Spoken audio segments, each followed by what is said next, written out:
Hello बच्चों, आज की इस वीडियो में हम देखेंगे एक्सरसाइज 1.6।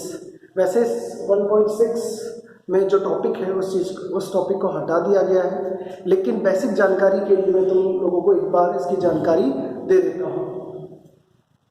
1.6 में तुम्हें किसके बारे में जानकारी दी गई तुम लोगों को? तुम्हें जानकारी दी गई है किसी सेट का पूरक है, किसी समुच्चय का पूरक जिसे हम पढ़ते हैं कॉम्प्लीमेंट ऑफ अ सेट, यानी एक सेट का कॉम्प्लीमेंट यानी पूरक समुच्चय क्या होता है, इसको कैसे दर्शाया जाता है, उसी के बारे में बताया गया है। अब पूरक किसी भी सेट का पूरक सेट यानी पूरक समुच्चय निकालने के लिए या याद करने के लिए सर्वप्रथम हमें किसके बारे में जानकारी होनी चाहिए? हमें जानकारी होनी चाहिए एक सेट, कौन सा सेट है? यू, कैपिटल यू, जिसे हम कहते हैं सार्वत्रिक समुच्चय। तो हमारे पास एक कौन सा सेट होना चाहिए? सार्वत्रिक समुच्चय होना चाहिए, जिसे हम कैपिटल यू से दिखाते हैं। या अगर हम कैपिटल यू से ना भी दिखाएं तो हमारे पास एक सार्वत्रिक समुच्चय होना चाहिए, क्योंकि हम सिंबल तो कुछ भी दे सकते हैं। तो एक सार्वत्रिक समुच्चय होना चाहिए और एक होना चाहिए उस सार्वत्रिक समुच्चय का कोई सबसेट होना चाहिए, मतलब उप समुच्चय होना चाहिए। तो यहाँ यू एक सार्वत्रिक समुच्चय है, एक सेट है, एक सेट यानी एक समुच्चय ए है जो किसका उपसमुच्चय है? यू का। मतलब ये जो सेट ए है उसके अवयवों का निर्माण किससे हो रहा है? सार्वत्रिक समुच्चय के अवयवों से ही हो रहा है। तो ए यहाँ पे क्या है? एक सबसेट है यू का। अब हम क्या करते हैं? अब हमें निकालना है पूरक समुच्चय। तो किसका पूरक समुच्चय? मैं यहाँ पूरक समुच्चय बताने जा रहा हूं इस ए का, मतलब सार्वत्रिक समुच्चय के जो सबसेट होते हैं, जो समुच्चय सबसेट होता है उस सबसेट का पूरक समुच्चय क्या होता है। तो यदि ए सबसेट है यू का, तब यू के सापेक्ष मतलब सार्वत्रिक समुच्चय के सापेक्ष ही लेते हैं हम किसका? ए का पूरक समुच्चय, जो कि ए किसका सबसेट है? यू का। इसलिए यू के सापेक्ष इस समुच्चय का, इस सेट का पूरक समुच्चय को हम दर्शाते हैं किसे? ए डैश से। तो यदि ए का पूरक होगा ए डैश, तो ए डैश कैसा सेट होता है उसके बारे में मैंने यहां बताया है। जो पूरक समुच्चय होता है ए का जो पूरक समुच्चय होता है ए डैश, उसका मतलब होता है कैसा सेट होता है? ए डैश होता है यू के उन अवयवों का सेट, यू के उन अवयवों का सेट जो ए में ना हो।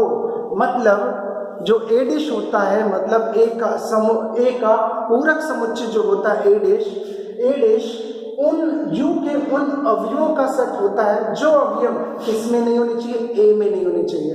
मतलब ए डैश के अवयव जो होते हैं वो यू के होने चाहिए, यानी यू के होने चाहिए, लेकिन किसके नहीं होने चाहिए? ए के नहीं होने चाहिए। उसको मैंने ऐसे दर्शाया है, ए डैश उन सभी अवयवों का या उन सभी एलिमेंट्स का सेट है जो एलिमेंट यू को तो बिलोंग करते हैं, लेकिन वो एलिमेंट ए को बिलोंग नहीं करने चाहिए। तो हम यू के वे अवयव लेंगे। ए डैश बनाने के लिए हम सार्वत्रिक समुच्चय के उन अवयवों को लिखेंगे जो अवयव ए के ना हो। तो इस प्रकार ए डैश का मतलब ये होता है। इसमें मैं तुम्हें एग्जांपल यानी एक सवाल समझा देता हूं।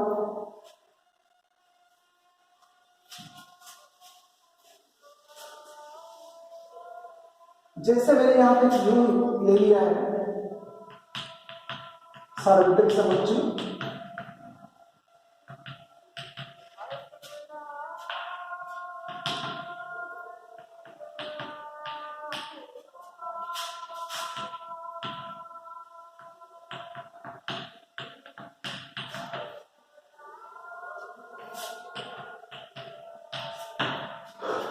देखो मैंने यहाँ पे क्या किया है, मैंने एक यू लिया है सार्वत्रिक समुच्चय और मैंने 3 सेट ले लिए, एक सेट ए, एक सेट बी, एक सेट सी।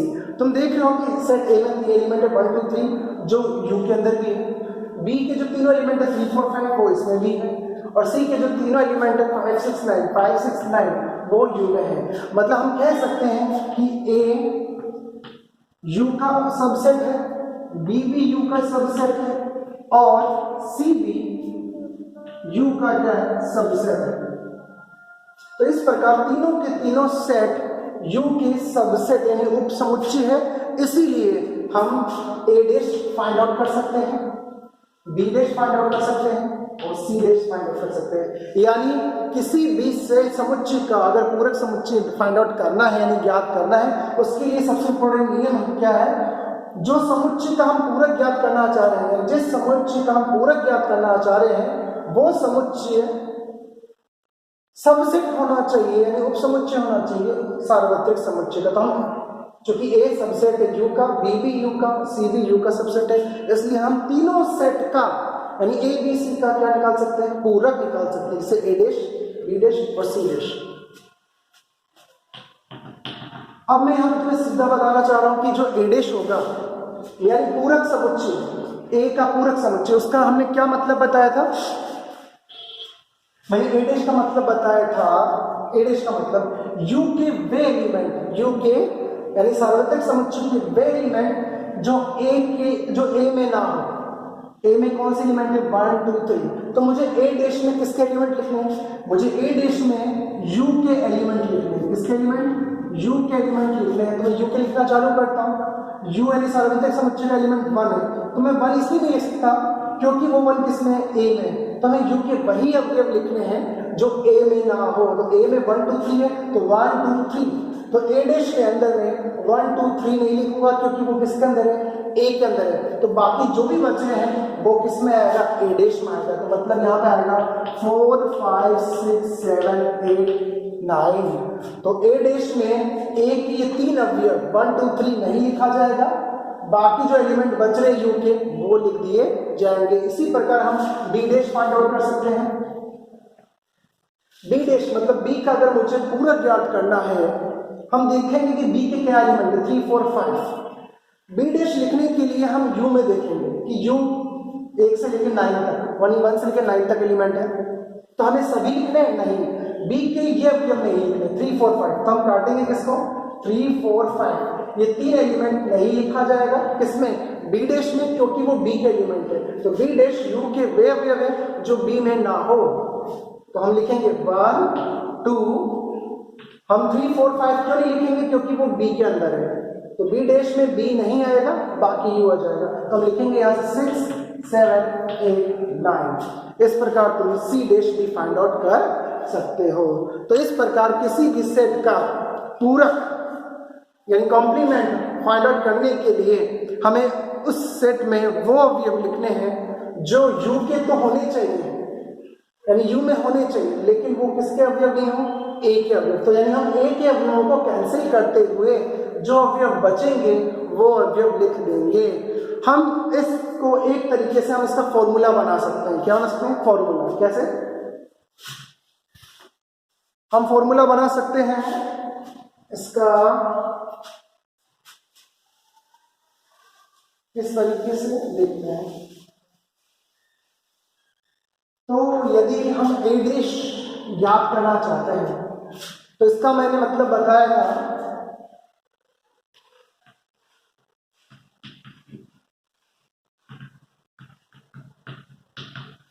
A डैश का मतलब बताया था उन एलिमेंट्स का सेट जो एलिमेंट U को तो बिलोंग करते हैं लेकिन A को बिलोंग नहीं करते, तो इसका मतलब हुआ U माइनस A।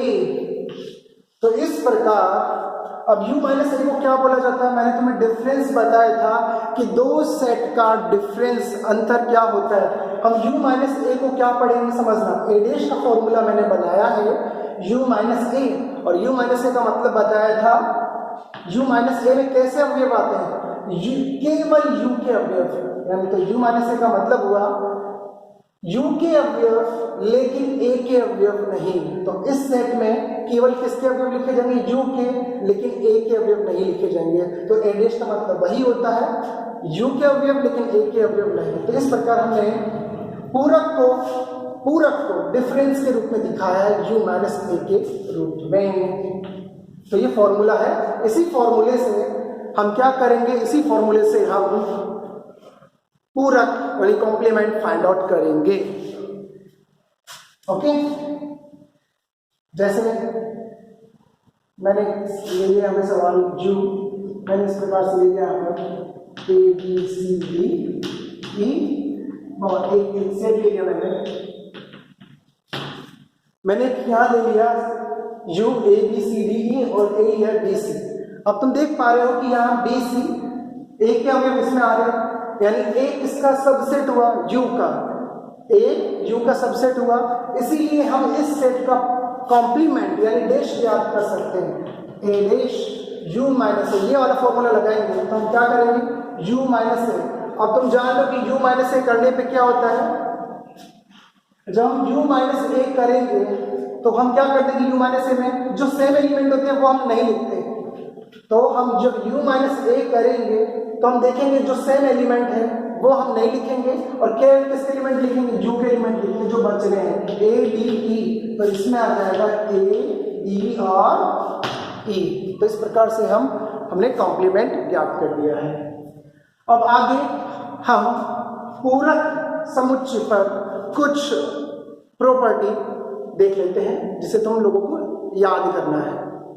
अब हम देख लेते हैं यहाँ पर पूरक यानी कॉम्प्लीमेंट पर कुछ विशेषताएं हैं, कॉम्प्लीमेंट सेट के कुछ गुणधर्म। मैंने यहाँ पर एक सार्वत्रिक समुच्चय लिया है जिसमें ए से लेके ई तक एलिमेंट है, एक सेट लिया है बी सी। अगर हम तुम देख रहे हो कि ये जो सेट है ये सेट इसका सबसेट है बी सी, तो अगर क्योंकि ए इसका सबसेट है तो इसका जो डैश होगा यानी कि इसका पूरक, तो हम इसका पूरक फाइंड आउट कर सकते हैं और इसका जो पूरक होगा ए डैश, तो ए डैश में कौन से एलिमेंट आएंगे, ये एलिमेंट नहीं आएंगे, मतलब किसी को हमें छोड़ना है यू में से और किसे लिखना है ए डी और ई को लिखना है ए डी ई। तो इस प्रकार ए डैश में ये तीन एलिमेंट आ गए, ए में दो एलिमेंट हो गए। अब हम देख रहे हैं पहला नियम कि जब ए यू का सबसेट होए, हम देख रहे हैं ए यू का सबसेट है, तब जो ए डैश प्राप्त होता है वो भी किसका सबसेट होता है, यू का। यदि ए सार्वत्रिक समुच्चय का सबसेट है तो उस ए का जो कॉम्प्लीमेंट होगा वो भी सबसेट होगा किसका, यू का। हम देख सकते हैं कि जो तीनों एलिमेंट हैं वो यू में आ रहे हैं, तो ये पहला नियम याद रखना है कि ए अगर यू का सबसेट है तो ए डैश भी यू का सबसेट होगा। उसी प्रकार अब यहाँ पे तुम्हें क्या देखना है, देखो मैंने क्या लिखा है, ए और ए का पूरक, ए और ए डैश आपस में एक दूसरे के कॉम्प्लीमेंट है यानी पूरक है। ए का पूरक ए डैश और ए डैश का पूरक ए, ये दोनों एक दूसरे के क्या होते हैं, कॉम्प्लीमेंट होते हैं। और जब दोनों कॉम्प्लीमेंट दोनों एक दूसरे के कॉम्प्लीमेंट का जब यूनियन किया जाता है, ए यूनियन ए डैश, तो हमें क्या प्राप्त होता है, हमें यू प्राप्त होता है। यानी कहने का मतलब जब हम एक सेट का कॉम्प्लीमेंट को मिलाते हैं यानी सम्मिलन करते हैं उन दोनों का, ए का सम्मिलन किया ए डैश के साथ, तो तुम देखो ए और ए डैश को जब मैं इनका सम्मिलन करूंगा यानी यूनियन करूंगा तो उसमें ये पांचों एलिमेंट लिखे जाएंगे ए बी सी डी ई। तो यूनियन करने पर ये पांचों एलिमेंट आ जाएंगे, मतलब क्या आ जाएगा हमारे पास, यू आ जाएगा। तो ए यूनियन ए डैश हमेशा क्या होता है, यू होता है। और इसी प्रकार ए और ए डैश का जो इंटरसेक्शन होगा वो क्या होगा, फाई। अब ये फाई क्यों होगा, क्योंकि ए और ए डैश एक दूसरे के क्या होते हैं, दोनों एक दूसरे के हम कह सकते हैं अपवर्जी समुच्चय होते हैं, दोनों क्या होते हैं, अपवर्जी समुच्चय। देख सकते हो ए और ए डैश में कुछ कॉमन नहीं होता क्योंकि ए डैश का मतलब होता है यू के अवयव लेकिन ए के अवयव नहीं, इसीलिए इन दोनों का जो कॉमन आएगा, कॉमन सेट यानी इंटरसेक्शन, वो क्या आएगा, फाई आएगा। इसीलिए हम कह सकते हैं जो पूरा कॉम्प्लीमेंट सेट होते हैं वो परस्पर क्या होते हैं, अपवर्जी सेट होते हैं, तो फाई। तो इस पहले किस नियम को, ए और ए डैश का यूनियन करने पे यू और दोनों का इंटरसेक्शन करने पे फाई यानी खाली सेट आएगा, इस नियम को कहते हैं पूरक का नियम। किसका नियम, पूरक का नियम। तीसरा देखते हैं, जब हम ए के पूरक का दोबारा पुनः पूरक करेंगे तो दोबारा क्या आएगा, ए। तो जिस प्रकार मैंने बताया था ए का पूरक ए डैश, तो ए डैश का पूरक कौन, ए, और डबल डैश को दोबारा क्या मिलता है, ए। इस नियम को कहते हैं द्विपूरक का नियम। एक अंतिम नियम देख लेते हैं, फाई डैश। अब हम जानते हैं कि जो फाई होता है वो सबका, हर सेट का क्या होता है, सबसेट होता है। फाई यानी रिक्त समुच्चय प्रत्येक उप समुच्चय का सबसेट होता है, तो हम कह सकते हैं कि फाई भी एक सबसेट है किसका, यू का। तो जब हम फाई डैश का करेंगे, डैश निकालेंगे तो हमें पुनः यू प्राप्त होगा और यू का जो पूरक होगा वो फाई होगा। ठीक है, तो ये चीज याद रखना है। तो यू सबसे बड़ा सेट होता है और सबसे बड़े सेट का जो पूरक होगा यानी विलोम वो होगा रिक्त यानी खाली, और खाली का विलोम होगा यू, मतलब सबसे बड़ा सेट। अब तुम लोगों को क्या करना है, 1.6 के अंदर कुछ प्रश्न मतलब किस पर, कॉम्प्लीमेंट पर कुछ प्रश्न तुम्हें देखने हैं। केवल बेसिक जानकारी दी गई है, तुम्हें इसमें जितने प्रश्न आते हैं उसे कर लेना। वैसे इस टॉपिक को हटा दिया गया है, लेकिन बेसिक जानकारी होनी चाहिए। आज के लिए बस इतना ही।